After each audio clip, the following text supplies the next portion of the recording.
Hello, baseball fans. Steve back again with another baseball video, specifically about tabletop baseball. I'm going to revisit a topic I've talked about before in other videos. This one is about pitching metrics and the implications for baseball sims. There's going to be a little bit of overlap with some of my other videos, so that's either good or bad. I don't know. I'm going to try to tackle this topic again, but maybe in a slightly different way. As you can see, I've prepared a set of slides as I usually do. There's usually a couple hours of prep time built into these slides, so hopefully they're appreciated. And there's kind of a trivia question up here is who is this pitcher in the upper right-hand corner? If you're a Giants fan, you probably know. And if you're not, like me, you probably don't know. So with that, let's get started. So, as I mentioned, I've talked about pitching in some of my other videos. One is called Reflecting Pitcher Performance in Baseball Sims. The link is here. You can get all these videos by subscribing or just visiting my channel. The name is at the bottom here, Steve Etzel Fun and Games. And I'm also going to make this PowerPoint available.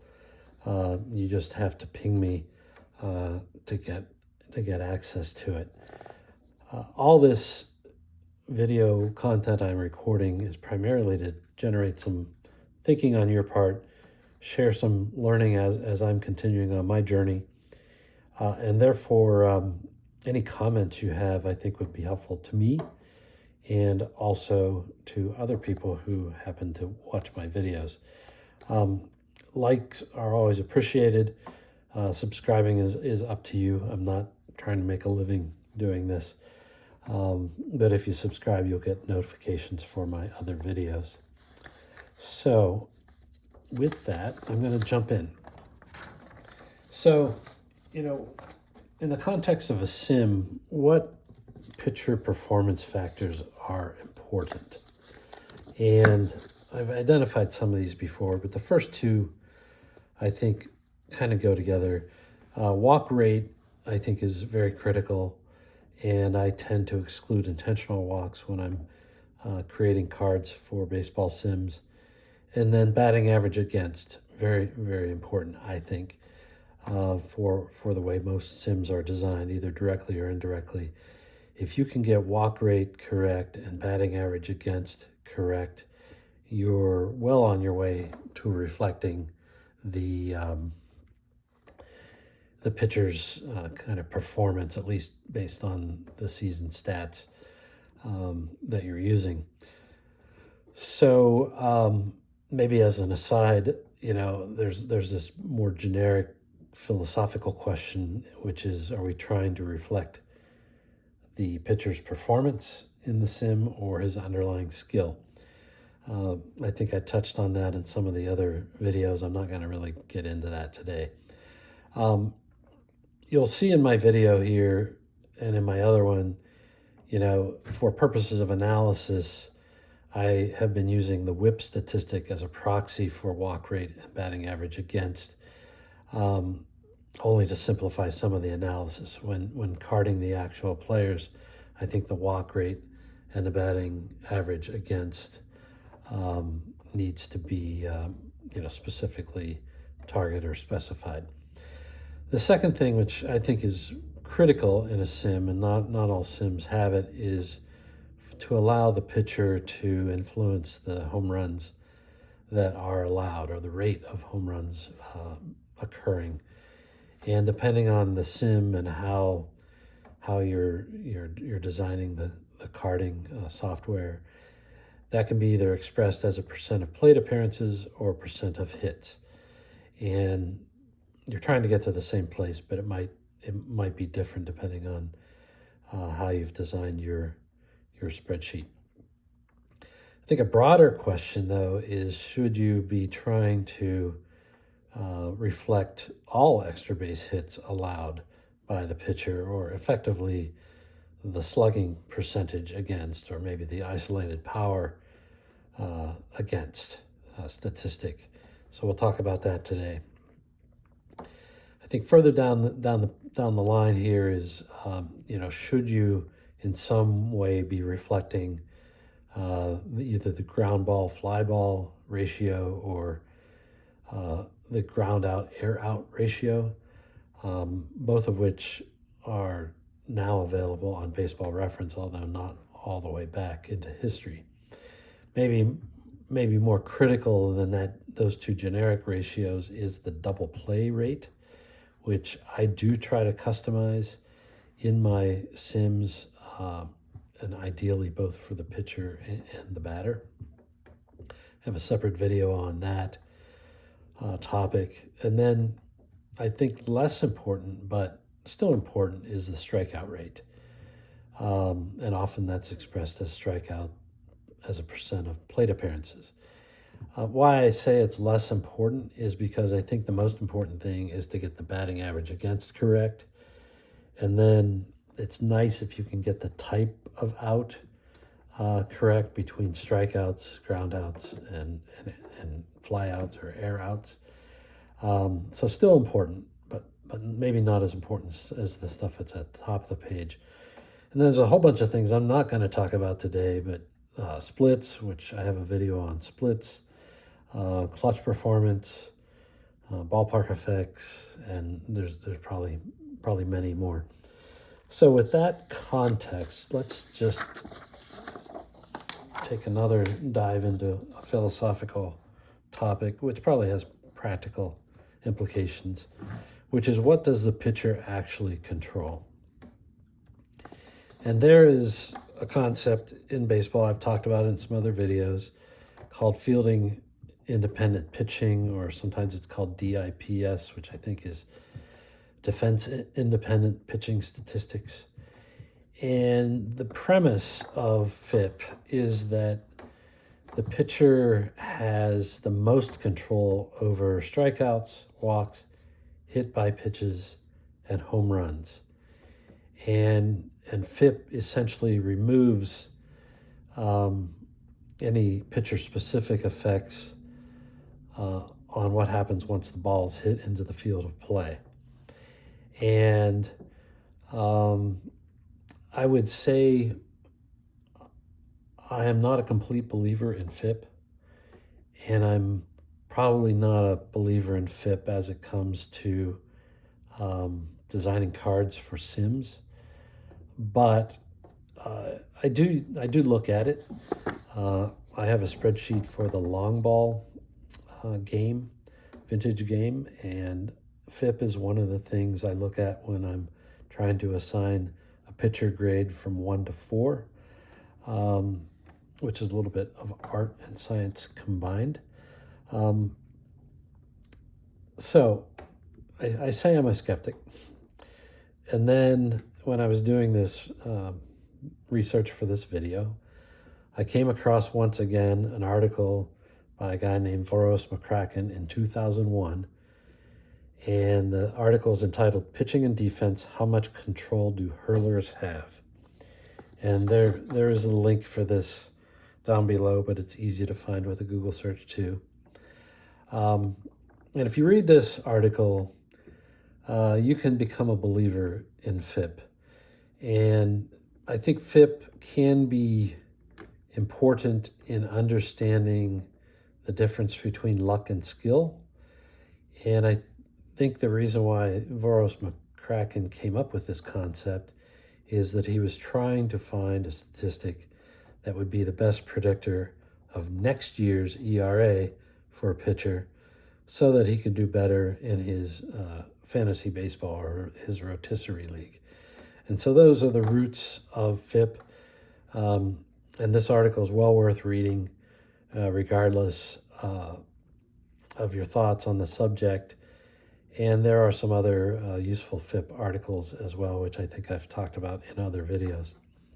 As I said, I'm coming from a point where I'm a skeptic, where I do believe pitchers have a reasonable amount of control over things other than these 4 things listed at the top of the page here. We all have biases. It's important to know your biases and then try to develop an objective opinion irrespective of your biases. So the pitcher on the front cover, his name was Greg Minton. Spent most of his career for the San Francisco Giants. Spent essentially all of his career as a relief pitcher. And in 1981 and 82, actually had the league lead in number of games finished. Had a reasonable number of saves. I don't know how good the Giants were in this time frame, so that could have influenced his save opportunities.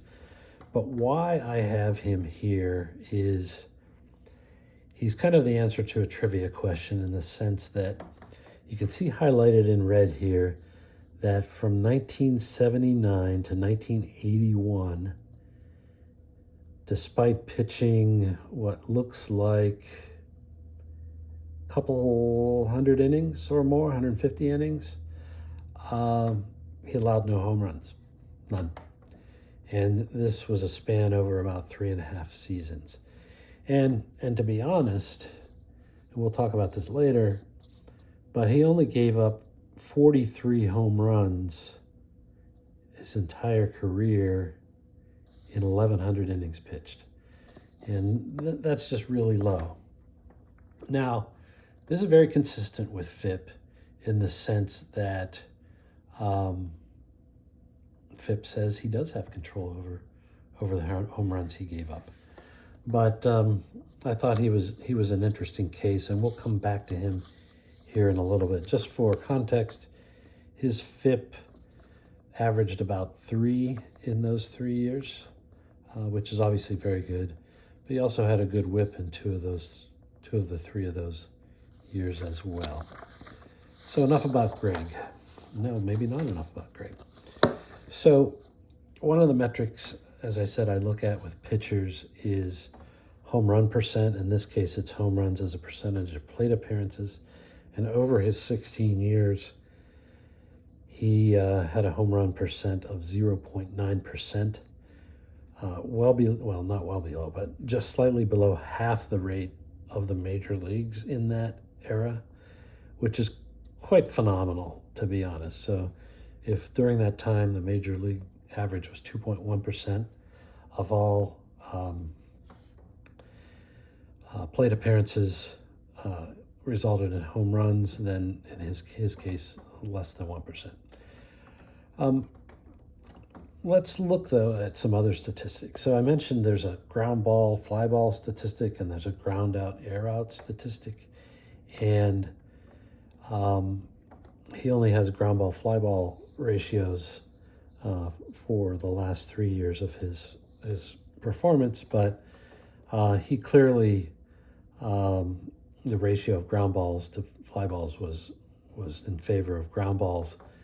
And again, compared to the major leagues, he was about double the ground ball rate. This correlates well with this ground out, air out ratio. And so what this implies is of his non-strikeouts, the remaining outs, 69% on average of his outs were ground balls. And so he was a ground ball pitcher for sure. So I mentioned double plays earlier. What does that mean? Well, it means that he was effectively good in terms of creating double plays. So there's a statistic in Baseball Reference called double play opportunities, and you can take double plays divided by those opportunities, and you can get a double play percent. And his double play percent was 15%, where the major league average was 11%, which maybe shouldn't be surprising given the fact that he incited a lot of ground balls, which is what, is the source of most double plays. So that's Greg Minton. As you probably know by now, one of my favorite pitchers to look at is Greg Maddox. And we've talked before about his home run allowed rate, which is about a percentage point below the league average in the years he pitched.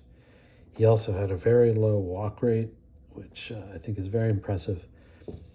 He also had a ground ball to fly ball ratio that favored ground balls. About 56% of the balls that were put into play in some form or another, I guess that would include home runs, about 56% of those were ground balls. And in terms of the non-strikeout outs, 2/3 of them were ground outs. And what you see over here, similar to Greg Minton, is a higher than average double play percentage. Okay. So Catfish Hunter is another pitcher that I use to contrast pitcher characteristics, I guess I would say. And one of the main things is that Catfish Hunter gave up a lot of home runs. His rate was well above the major league average for the 15 years that he pitched. And in 1973, his home run percent rate was 3.8%. So I'm always looking at that year when I'm evaluating a sim to see how they characterize Catfish Hunter in regards to home runs. His walk rate was a little below average, so that's good. The ground ball fly ball ratio didn't exist or wasn't tracked for the years he pitched, but the ground out, air out stat was, and he clearly put fly balls or air balls out into the baseball space. So he had only 40% of his non-strikeout outs were ground balls. So completely different profile than the previous two pitchers that we just looked at. And probably there's a correlation, but he had a below average double play rate relative to double play opportunities. So I'm headed somewhere. This is a slight diversion, but I'm actually back to the first point that I made, that you definitely want walk percent and batting average against to be reflected explicitly in your sim for pitchers. And I've, again, used WHIP as a proxy for that, and I've correlated it to ERA. And there's only a 56 or 0.55, 0.56 R squared. So you can see the correlation is there, but it's not high, but it's important. Here we have, if you do a multiple regression and you add in home run percent to WHIP and correlate that to ERA, you see that the R squared goes up to 0.69. And if you just visually look at this graph, other than the real high ERAs, there's a very high correlation. So if you can get walk rate, batting average against, and home run rate, or what have you, to measure in some way the home run rate, you're going to definitely be reflecting a lot of the pitcher's performance, with full acknowledgement that ERA isn't necessarily the best metric for pitcher performance, but you get the point. So I didn't initially have this slide in here, but I was doing some analysis of Hank Aaron's stats, and I think this is his 1969 stats, and Baseball Reference actually has splits by whether the batter was facing fly ball pitchers, ground ball pitchers, or those that are in between. And this is stratified, I think, a third, when you're looking at or defining what is a fly ball pitcher and a ground ball pitcher. And you might want to pause the video because I'm not going to read you all these words, but the one interesting thing about assessing whether a person is a fly ball pitcher or a ground ball pitcher is that they look at, if the data is available, they look at 3 years before and after the pitcher. The interesting thing here, and again, this is only one player, is Hank Aaron's batting average was 277 against fly ball pitchers, 287 against the guys in the middle, and 359 against ground ball pitchers. And that's pretty significant. Again, it's only one player. But there is a belief that pitchers that put the ball on the ground, notwithstanding what I just showed you for Maddox and Minson, but pitchers that put on the ground generally are going to give up more hits than pitchers who can get put the ball in the air. Again, it's probably getting off topic here, but they also have the statistic batting average for balls in play, which this is the batting average excluding at-bats that were, I believe, strikeouts or home runs. And again, you can see that depending on the type of pitcher, the batting average for Hank Aaron that year varied quite a bit. And I'm kind of leading the witness here, but you know, I don't totally subscribe to the idea that once the ball's in play, that you know, it's a random event what happens to it. You know, there's I think a general belief that the batting average for balls in play should, over large populations and large periods of time, should hover around 290 to 300. But I think for various individuals and for various shorter periods of time, it can vary a lot. Now, is that variance luck? I don't know. This would somewhat argue, again, it's only one player, would somewhat argue that what happens to the ball that's in play has some influence from the pitcher's style. So I think that horse is beaten to death. I'm going to switch gears here, and I'm going to talk a little bit about extra base hits. We've already talked about home runs. I'm kind of going to go a little bit in reverse order, but here you have Catfish Hunter. And what you have here is the doubles that he's allowed as a percent of the hits he allowed, and the triples he allowed as a percent of hits allowed. In the case of doubles, it generally hovered between 15 and 20%, averaged about almost 18% over his career. That doubles comprised his total percentage of hits.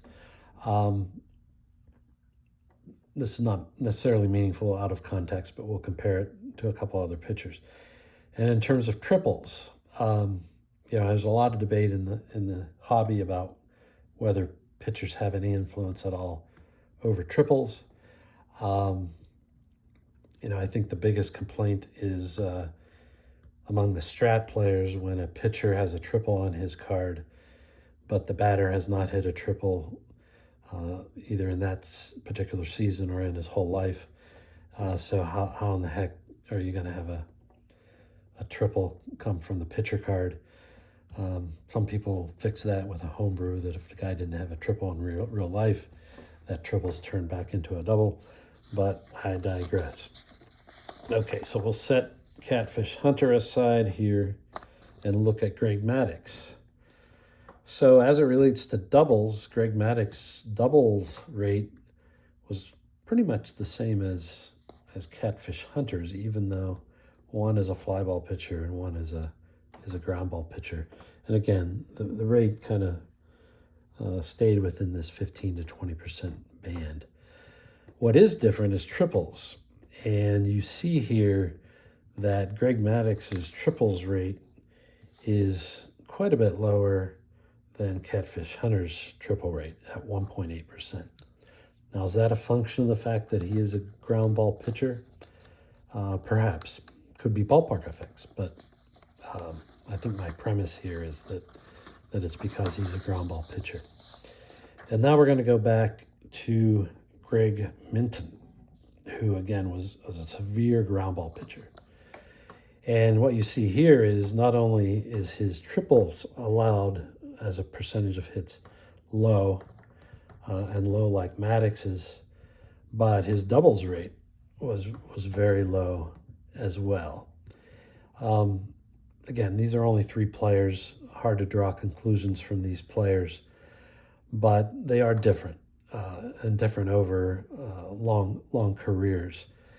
And I think my point is, to the extent that a sim can somehow reflect a pitcher's, essentially his slugging percentage against, I think the more representative you're going to have in terms of the results matching his real life performance. Okay, that's really all I wanted to cover. If you watch my other videos, there's a few sims that I'm familiar with. And so I'm going to wrap up here by just talking quickly about how each of them address what I just talked about. In the case of the vintage Sports Illustrated game, and for the most part, at least the original APBA game, they were very batter-centric, and the pitchers really didn't have a lot of influence over extra base hits. Now the APBA Master game ended up adding the home run allowed aspect to the pitcher grades, but and some people have homebrewed some solutions in the Sports Illustrated game, but those basic games did not take into account the pitcher's influence on extra base hits. Payoff pitch baseball, the pitcher has, I put it at the bottom here, an indirect yet significant impact on play results. And that includes walks, strikeouts, and hits, including extra base hits. Again, if you're familiar with payoff pitch, this makes sense, but to the extent there are wheelhouse chances and ballpark chances, those are going to influence when the wheelhouse section of the batter card is used, and the wheelhouse section of the batter card is dominated generally with hits, and in particular extra base hits. There are some extra base hits on some of the other sections as well, but that's in a sense how pitchers can influence the slugging, if you will, in payoff pitch. Status Pro, I've done videos on Status Pro. The interesting thing about Status Pro is you roll or pick a fast action card, and it determines whether the results are going to be read from the pitcher card or the batter card. The important thing there is the pitcher card only has singles on it, and the batter card has all types of hits, including the extra base hits. And depending on this PB rating or PB number that the pitcher has, for example, Dwight Gooden was a PB7, which is slightly above average, I guess, or maybe average. That would determine how often either his card would be used or the batter's card would be used. And so the way, if you design the pitcher card correctly in Status Pro, the way you can influence the pitcher's slugging allowed, if you will, is by increasing or decreasing this PB number. And I have a whole separate video on that. Finally, Stratomatic, which most people are familiar with. As you can see here in the green box, pitcher cards essentially have every type of hit reflected on their chart. And so, as I said before, for example, a pitcher can give up a triple, at least in this case, against a right-hand batter, and even against the left-hand batter. So, I think notwithstanding the issues with 50-50 systems, I really think the Strat approach is the most direct and probably one that I'm most philosophically aligned with. Didn't really have a lot more than that. This is probably the last video for probably, 5 weeks or so, as I'm going to be tied up on some other things. Thanks, as always, for listening. Again, whatever comments you have would be appreciated. Thanks. Bye.